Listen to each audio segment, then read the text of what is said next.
So in this lecture we are going to discuss about null pointer exception. तो null pointer होता क्या है, अगर हम सिंपल वर्ड में बात करें कि कोई वेरिएबल है या कोई ऑब्जेक्ट है जो किस खुद का क्या होता है कि एड्रेस होता है, मतलब उस वेबजेट का या वेरिएबल का एड्रेस होता है। तो अगर हम उस पर ऑपरेशन करते हैं, जैसे लेंथ निकालते हैं या फिर ऑब्जेक्ट लगाकर हम किसी फंक्शन को कॉल करते हैं, तो स्मूथली हमारा वर्क हो जाता है। बट अगर कोई वेरिएबल एड्रेस ही होल्ड नहीं कर रहा है या किसी वेरिएबल किसी एड्रेस को पॉइंट ही नहीं कर रहा है, किसी ऑब्जेक्ट को ही पॉइंट नहीं कर रहा है, तो यहाँ पर हम अगर कोई लाइक फंक्शन प्रोवाइड्स करते हैं या कोई काम करते हैं तो हमें क्या मिल सकती है, एक्सेप्शन मिल सकती है। तो इसके हम 2-3 प्रोग्राम देख सकते हैं, बट हम एक ही प्रोग्राम से इसको समझते हैं। जावा प्रोग्राम के अंदर आते हैं और इसी फाइल में मैं करेक्शन करूँगा, एक्सेप्शन एग्जाम्पल डॉट जावा। तो इसको हम कर लेते हैं मैक्सिमाइज, इसको पूरा डिलीट कर देते हैं। एक्चुअली ठीक है, इतना रहने देते हैं, पब्लिक स्टैटिक वाइड मेन तक, ठीक है। और फिलहाल मुझे यहाँ पे इंपोर्ट की कोई ज़रूरत नहीं है। और यहाँ पर एक काम करते हैं, क्लास का नाम है स्टूडेंट कर लेता हूँ, ठीक है। और लाइक मैं यहाँ पे लिखता हूँ इंटीजर रोल नंबर और string name. So as you can see ये मैंने दोनों वेरिएबल जो बनाए हैं वो एक इंस्टेंस वेरिएबल बनाए हैं। सो इट्स नाउ मैंडेटरी कि हमें इसका क्या बनाना होगा, कोई तो भी ऑब्जेक्ट बनाना होगा, और उस ऑब्जेक्ट के बाद ही हम रोल नंबर में वैल्यू असाइन कर सकते हैं, नेम में वैल्यू असाइन कर सकते हैं। तो वो काम करने के लिए हमें एक फंक्शंस बनाना होगा, और डिस्प्ले के लिए लाइक अगर हमें इंफॉर्मेशन प्रिंट करना है तो हम डिस्प्ले फंक्शन बनाना होगा, ठीक है।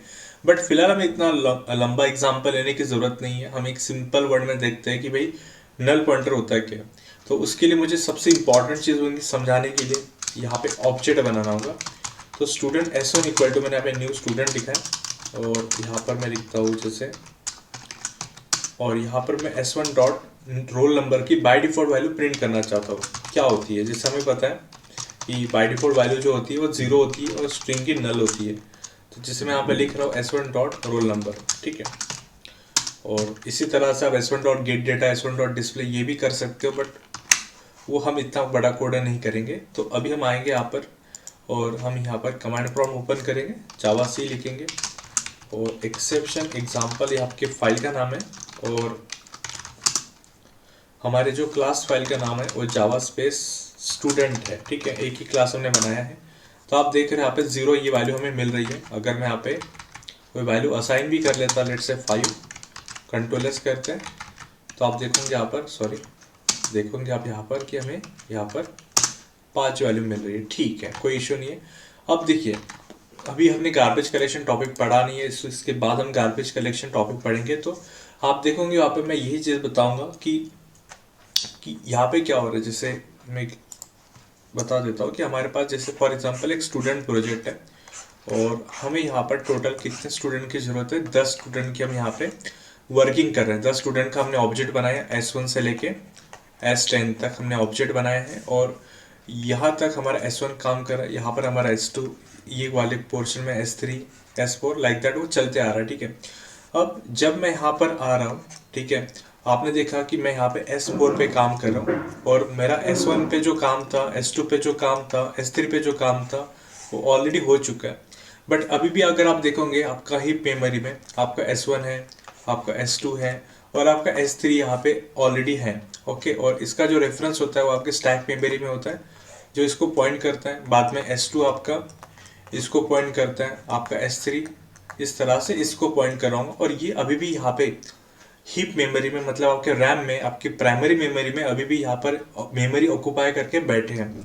और जो काम करना था, लाइक इंफॉर्मेशन गेट करनी थी, इंफॉर्मेशन को प्रिंट करनी थी, सब करना था, वो सब यहाँ पे इस ऑब्जेक्ट ने करके रखा हुआ है।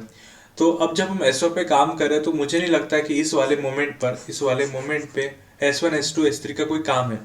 तो हम क्या करेंगे, यहाँ पे S1 को नल, S2 को नल, इस तरह से चीज़ें असाइन कर देंगे, और या S3 को भी नल कर देंगे। तो इससे क्या हो जाएगा, आपका ये तीनों जो ऑब्जेक्ट है वो गार्बेज कलेक्टर के थ्रू क्या हो जाएगा, डिलीट हो जाएगा। ये चीज़ें सेम हम उस लेक्चर में बात करेंगे, सेम टू सेम चीज़ें। बट यहाँ पे अभी मुझे समझाना क्या है कि मैं नल असाइन क्यों करूँगा। कि बहुत सारे स्टूडेंट बोलते हैं कि भाई नल असाइन ही क्यों करना है, मतलब आपने ऑब्जेक्ट बना दिया और आपने ऑब्जेक्ट बनाने के बाद आपने नल असाइन कर दिया। तो अगर आपको नल असाइन ही करना था तो आपने फिर ऑब्जेक्ट बनाया है क्यों। तो रीज़न ये है, मैं नल असाइन क्यों कर रहा हूँ, ताकि क्योंकि मुझे इस ऑब्जेक्ट का भी कोई काम नहीं है, मैंने जो काम करना तो कर लिया है। तो वो काम करने के बाद हम चाहेंगे कि ये डिलीट हो जाए हीप मेमोरी से, तो वो हो सकता है वन ऑफ द तरीका, दैट इज नल असाइन करने से। तो मैंने यहाँ पे नल असाइन कर दिया है, और आप देखोगे कि जब मैं नल असाइन कर दूंगा, जैसे मैंने यहाँ पे s1 equal to null assign किया है, s1 equal to null assign किया है, तो ये जो कनेक्शन होता है s1 का इस ऑब्जेक्ट के साथ, ये क्या हो जाएगा, ब्रेक हो जाएगा। नाउ एज अ रिजल्ट अगर मैं वापस कभी उस पे रोल नंबर वगैरह प्रिंट करने की कोशिश करूँ, तो अब हमें कुछ यहाँ पे एक्सेप्शन मिल सकती है। सिंटैक्टिकली बात करेंगे तो देखिए सिंटैक्स बिल्कुल सही है, s1 एग्जिस्ट कर रहा है, s1 है, उसके बाद रोल नंबर भी है, बट अब हमें कुछ यहाँ पे एक्सेप्शन मिल सकती है। और आप देखोगे system dot out dot println, और यहाँ पे हमने लिखा जैसे रेस्ट ऑफ कोड, जैसे लास्ट टाइम लिखा था, हम चेक करेंगे कि अगर एक्सेप्शन आती है तो हमारा कोड बाकी रेस्ट ऑफ कोड को एग्जीक्यूट कर सकता है या नहीं कर सकता है। अभी तक तो पता चल चुका है कि नहीं होगा, क्योंकि जब एक्सेप्शन आती है तो प्रोग्राम आपका एबनॉर्मली टर्मिनेट हो जाता है, ठीक है। सो चलो इस प्रोग्राम को हम कंट्रोल एस करके सेव कर लेते हैं और प्रोग्राम को कंपाइल करते हैं, और अब हम इसको रन करेंगे जावा स्पेस स्टूडेंट नाम से, ठीक है। और ये दे रहा है 5, ये 5 कहाँ से आया, तो देखिए जब ये प्रिंट कर रहा था तो यहाँ पे कोई प्रॉब्लम नहीं था 5, जैसे S1 में हमने नल असाइन कर दिया और जब S1 की रोल हम वैल्यू प्रिंट कर रहे हैं तो ये दे रहा हमें एक्सेप्शन, ठीक है। और एक्सेप्शन का नाम क्या है, नल पॉइंटर एक्सेप्शन, क्योंकि आप जिस वेरिएबल पे ऑपरेशन कर रहे हो उस पर अभी कोई वैल्यू नहीं है। जैसे अगर मैं और एक एग्जांपल यहाँ पे दूँ, मैं इसको कमेंट कर लेता हूँ, कमेंट करने के लिए यहाँ पर हम ये लगा देंगे और ये पार्ट पूरा मैं कमेंट कर लेता हूँ, ठीक है। और एक कोई एग्जांपल ये भी हो सकता है कि मैंने यहाँ पे स्ट्रिंग वेरिएबल बनाया, जैसे कोई ऐप नेम, और मैंने लिखा है जैसे निखिल, ठीक है। और अगर मैं यहाँ पर क्या करता हूँ, रेस्ट इसको कॉपी कर लेते हैं system dot out dot println को, अगर मैं यहाँ पे app name dot length print करता हूँ तो I will get the length of app name variable, okay. So अगर मैं कंट्रोल एस करता हूँ, एक बार वापस कंपाइल करते हैं, ओके। एक काम करते हैं, लेंथ है तो लेंथ फंक्शन यूज करते हैं, कंट्रोल एस कंपाइल करते हैं, जावा स्पेस हम लिखेंगे यहाँ पे स्टूडेंट, और ये देखिए रेस्ट ऑफ कोड एग्जीक्यूट हो रहा है, लेंथ प्रिंट हो रही है, बट अगर यहाँ पे कोई वैल्यू ही असाइन नहीं है, जैसे मैंने यहाँ पे नल असाइन कर दिया है, और अगर हम यहाँ पे लेंथ निकालते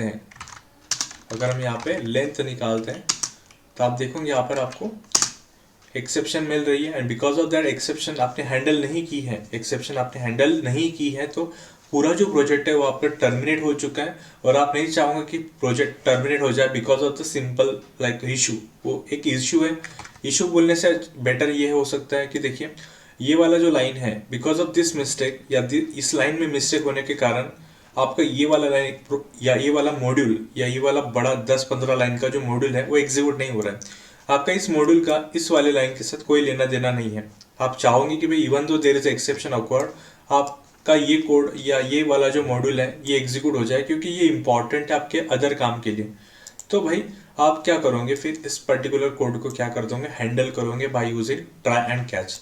तो आप देखोगे यहाँ पे कौन सा लाइन एक्सेप्शन दे रहा है। तो पहले तो मैं प्रोग्राम को इजी कर लेता हूँ, जैसा हमारा पहले था, तो ये था हमारा बेसिकली प्रोग्राम, ठीक है।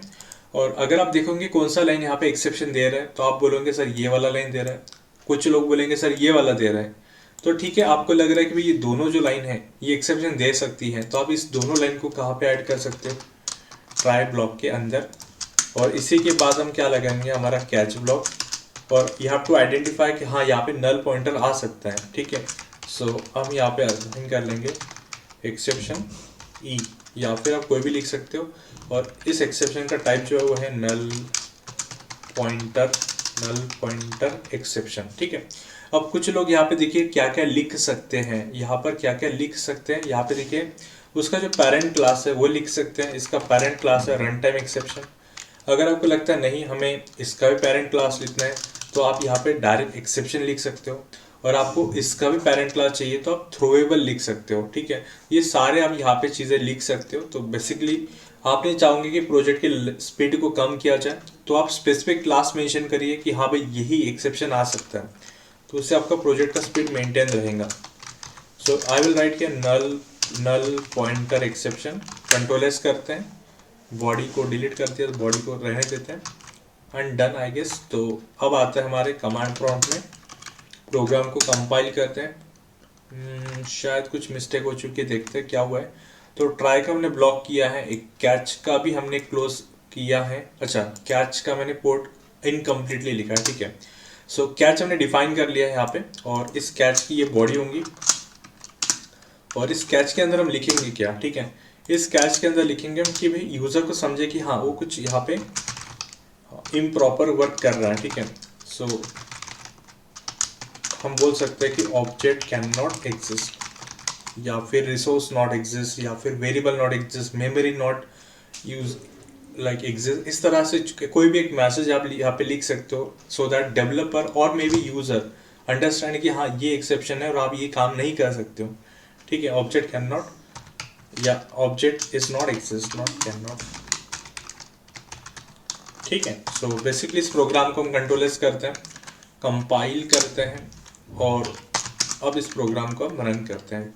तो आप देखोगे यहाँ पर ऑब्जेक्ट नॉट एग्जिस्ट लिख रहा है, मतलब कैच आपका एग्जीक्यूट हो चुका है और बाकी के प्रोजेक्ट्स के मॉड्यूल भी आपके एग्जीक्यूट हो चुके हैं। सो इस तरह की आपको एक्सेप्शन आती है तो आप समझ में आ गया होगा आपको कि भाई इस तरह के एक्सेप्शन आना बहुत रेयर केस है, क्योंकि हाँ बट ये नॉर्मल केस भी हो सकता है। देखिए अगर आप बहुत सारे ऑब्जेक्ट पे काम कर रहे हो, 10-15 ऑब्जेक्ट पे काम कर रहे हो, और आपने अगर फॉर एग्जांपल नल करने के बाद, मतलब आपने ऑब्जेक्ट को डिलीट करने के बाद अगर आपको लेटर ऑन अगर कभी जरूरत पड़ती है, तो इस तरह की एक्सेप्शन आना ऑब्वियस सी बात है। तो उस केस में आप ट्राई कैच ब्लॉक जरूर यूज करोगे।